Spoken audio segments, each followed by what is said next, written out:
Hello అందరికీ pro kabaddi league 11వ సీజన్లో మన Telugu Titans team play offs కి వెళ్ళలేకపోయింది.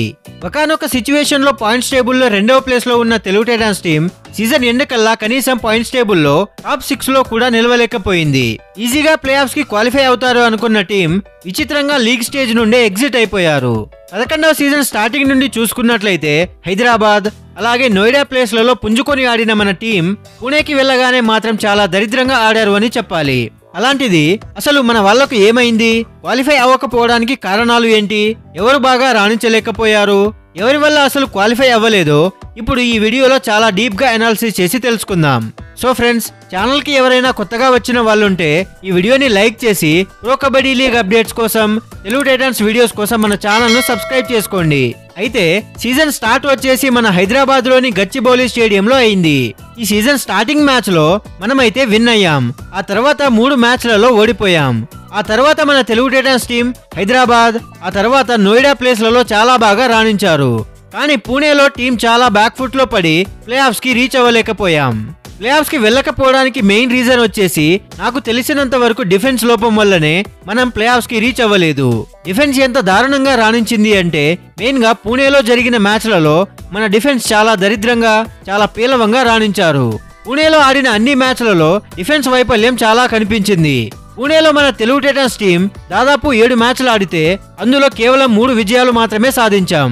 మిగతా 5 మ్యాచ్లలో ఓటమి చెందాం. గెలిచిన 3 మ్యాచ్లు కూడా చిన్న చిన్న టీమ్స్ అయినా పాయింట్స్ టేబుల్లో లాస్ట్ ప్లేసెస్ లో ఉన్న టీమ్స్ మీదనే గెలిచాం.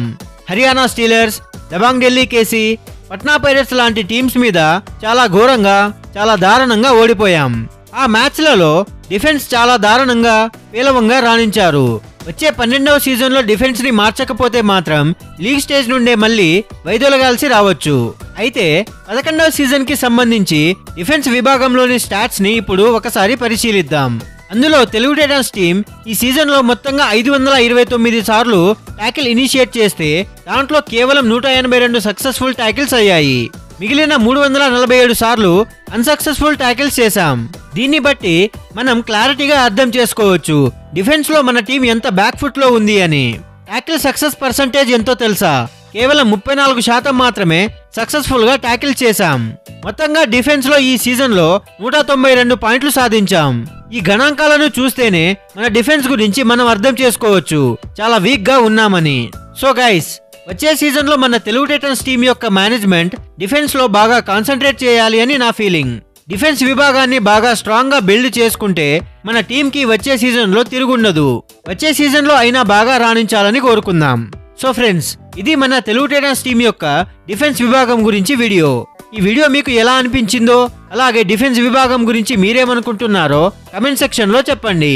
మీకు కనుక ఈ వీడియో నచ్చినట్లయితే లైక్ చేసి కబడ్డీ ఫ్యాన్స్ కి ఈ వీడియోని షేర్ చేయండి. ఇలాంటి మరెన్నో కబడ్డీ వీడియోస్ కోసం, ప్రో కబడ్డీ లీగ్ అప్డేట్స్ కోసం మన ఛానల్ ను సబ్స్క్రైబ్ చేసుకోండి.